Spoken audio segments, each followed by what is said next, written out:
Good afternoon, Officer Tom Hildebrand with the Charlotte-Mecklenburg Police Department's Public Affairs Office. Thank you for being here. Earlier today, we released several videos related to the SWAT response on Andorra Drive that occurred last July. I believe it was July 11th. We know there's a lot of videos, a lot to process, but we wanted to give you guys an opportunity to ask any questions that you may have in response to that. Before I invite our Special Operations Commander up, I will say that in the playlist for those videos, there's several videos showing deleted. Those videos are not deleted, they're actually still uploading. So please be patient with us. There's hundreds of video, I think, in relay to that, so they should be coming online shortly. At this time, I'm going to invite Captain Jonathan Thomas to come up and speak. Good afternoon, everyone. My name is Jonathan Thomas. I'm the Captain of Special Operations. Part of my role is I am the commander of the CMPD SWAT team, bomb squad, aviation, and canine units. On the date in question, we responded as a request first from patrol and then our violent criminal apprehension team, VCAT, like many of you have covered stories before, to serve a search warrant. The SWAT team is used to serve search warrants when it meets a threshold of a violent criminal offender that's inside of a house, and our tactics would be used. First off, I want to say the mission of the SWAT team is to preserve life. Our methods are designed and practiced to minimize officer-on-suspect encounters in a non-controlled fashion.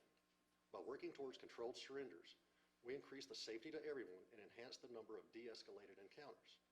Our methods take time and in some instances may result in property damage, but that is reasonable when we look at the increase in safety and peaceful surrenders our team produces. Just a month ago, we de-escalated multiple armed suspect encounters. We did a press conference in the same room. I believe that our tactics and our track record show that our methods save lives. Some of the details about this case. On July 11th, 2020, at approximately 6:05 p.m. in the evening, patrol officers in the Hickory Grove Division and members of the CMPD's Violent Criminal Apprehension Team attempted to serve outstanding felony warrants on a 19-year-old Trey McClendon. McClendon had multiple outstanding violent felony warrants for his arrest, including 2 counts of assault with a deadly weapon with intent to kill and 1 count of assault with a deadly weapon inflicting serious injury. CMPD received information from members of the neighborhood that called 911 that he was present inside of the residence with access to weapons.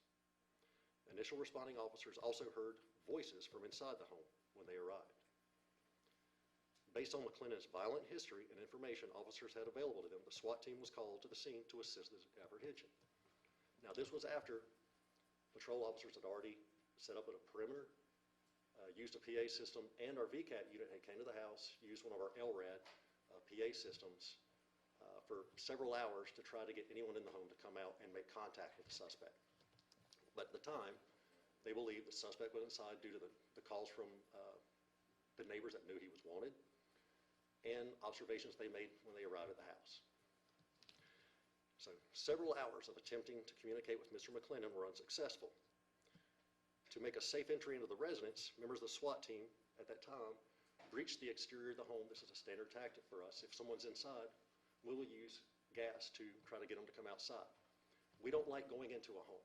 That's an encounter that we don't control. So we're going to first try to talk people out. If that doesn't work, we are going to introduce munitions inside to make them into a communicative form or to come outside where we control that encounter. We attempted first OC spray, and then after that didn't work, we used CS gas or a CS powder. Most of the time on a barricade like this, and a lot of the times, the person ends up going into an attic. That's why we often concentrate a lot of our gas munitions and everything towards the top of residences. And it's also gravity control. It comes down through the residence, and that's why you see the kinds of damage that you do sometimes when we use these munitions. After all the gas was used for various attempts, we decided to use a robot to try to enter the residence. The front door was breached and a robot was put inside. Following the robot scanning the area, officers went inside. It was at that time, cleared the house, and saw that the suspect was not inside. This is very rare for this to happen, but we would rather err on the side of safety and make sure that the violent offender was not in the house. There was damage during this, besides the gas launch, one of our officers, while searching the attic, stepped off and stepped through the attic. The officer was not injured, but it did create damage to the ceiling. In the videos released today, you will see our officers attempting to preserve life in high-risk situation through the use of specialized training, equipment, and tactics in a professional manner that inspires confidence in the community. Any questions? So I do have a couple of questions, and you touched on this a little bit. You released a whole lot of video, and it's not in chronological order, it doesn't appear to be. So can you be very specific about the hours, the number of hours that this operation took place over? How long was it? And then what time did it begin and what time did it end? Started at 6:05. So it started at 6:05 p.m. on July the Right. 11th. And I didn't bring my notes for the end. I want to say, from my recollection, I believe we were out there till 2 or 3 in the morning. Like I said, we spent several hours attempting verbal communication, PA system, everything, trying to track down phone numbers, anything we could do to get the person we believed outside the residence. And again, you're saying the special ops was dispatched to that location? No. Wait. First patrol. Okay. Let me just ask a question first, and then Sure. you can correct me later. Sorry. What I'm trying to find out, you all were dispatched to that location because of the fact that you had received complaints from neighbors, first of all, and then you had also received some sort of tip from patrol officers asking for assistance? Kind of reverse. VCAT, everybody's familiar with the VCAT unit. They've been looking for this subject for several days. They'd identified that house as a likely spot. The subject had been arrested there in the past with weapons and drugs. They had done a knock and talk earlier, I believe it was 2 days before, where the family had let them in, and weapons were observed upon that knock and talk. They were not illegal weapons, but they knew there were weapons in the house. Subject was not found on that date. Neighbors and people in the area knew about the investigation and knew the subject was wanted and called 911 and the VCAT detectives that were responsible for the investigation. The division was contacted. They went out because they were going to get there quicker, set up, try to make contact with the suspect, take him into custody, and set a perimeter around the house and set a knock and talk. Then the next escalation was VCAT. The detectives in charge of the case got there. They too attempted to make contact through LRAD just like as normal. They go out every morning trying to find vicious criminals, and that's their center procedure. Locate, make contact over PA systems, and most of the time they come out. When they don't come out and they barricade inside, that's when SWAT is called in to, once again, we still try to make contact for usually at least an hour for the person to come out peacefully. But on the 11th, patrol came out. Patrol. VCAT, then SWAT. Then SWAT, yes. And SWAT came out at the point when you all were ready to breach the home? No, I'd have to verify. I want to say we got there about 11 o'clock at night. Like I said, I'd have to look at my notes for that. I believe it was around 11 o'clock at night. Several hours on the PA system already by patrol and VCAT. And then we attempted several hours of PA system encounters also. Were any policies broken during this operation? Have any policy changes been implemented No. as a result of this? No. Like I said, I could pull up the examples from the press conference we had probably a month ago, and very standard usage of deployment and tactics on those with great results. Do you think, what do you think went wrong here? Do you think it was just bad intel or what? Possible bad intel. The suspect could have gotten out of the house before, the patrol officers may not have had their perimeter as tight as they thought upon the initial. They said they heard voices. They're the ones who testified for the search warrant issued through the magistrate that they heard voices. We went on the information from the neighbors. I don't know. He could have gotten out of the perimeter, or the television could have been on the side, and it was just one of those. But there was a lot more indicators that the person was inside, even when we sent the robot in. Generally, we look at as an indicator, like I said, we were keyed in on an attic.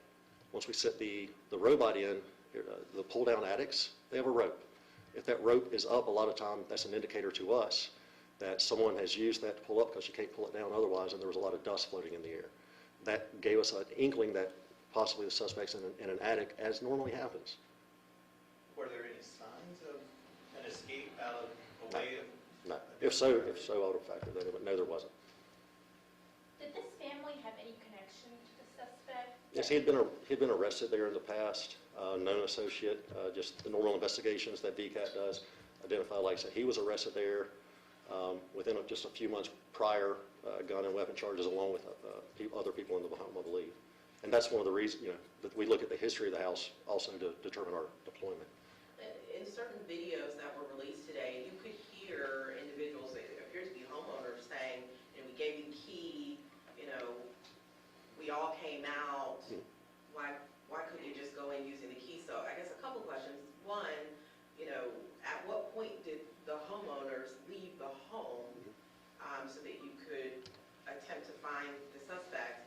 And then two, what is the answer to that question about The key? them giving you the key and why you couldn't use it? The key's the one more I can answer. I don't think they were in the home when patrol got there. I don't believe they came out. I think they came after it was believed the suspect was in the house inside. To my recollection, no one from the family was ever in the home and came out. For the key, a lot of the places we go, the person gives us a key. If we can safely work that in, but over the years, our tactics have been, if you go to that door and you take the time to use the key, you're still exposed. We want to minimize exposure. If you look at the damage and the munitions we used on this, everything is to get these suspect out. Anytime we go in the house, that's going to be our last resort because that is not a controlled encounter. So even, and you'll see it just from other officers who get shot around the country, they go up to that door just like the Steel Creek case a few weeks ago, knock on the door. It's the same time you're exposed in an area where the suspect knows you're going to be. It makes yourself a target. That's why we use armor now to get there. We don't want to expose ourselves very much. If we can breach it with a tool, like some of the tools that we have on our armor, and an officer's not exposed at all, that means one thing, we're not exposing ourselves to gunfire, and we're not going to force a gunfire situation with the suspect. We do everything we can to de-escalate and not get into a shooting. So all the damage that the media reported on the outside of the home, you're saying all that was caused by those attempts to clear the home before going in there by those gas devices? Gas rounds, yes. That were used? Yes. And the only other damage that would have been caused to the home was by an officer who fell through the attic? Your roof Yeah. went up into the attic and just either missed or it maybe been an unstable attic, and their leg came through. So then the follow-up question to that is, and this was asked in the past, but has that family been compensated? Did risk assessment end up paying for those damages to the home? They've made a claim to risk management. They were offered that number that night. That's the standard procedure for us whenever there's damage. They're given the option of going through risk management, and that's a secondary investigation for us. So you don't know the answer to that question? Okay. There is a claim into risk management, yes. Yes, sir. But you don't know if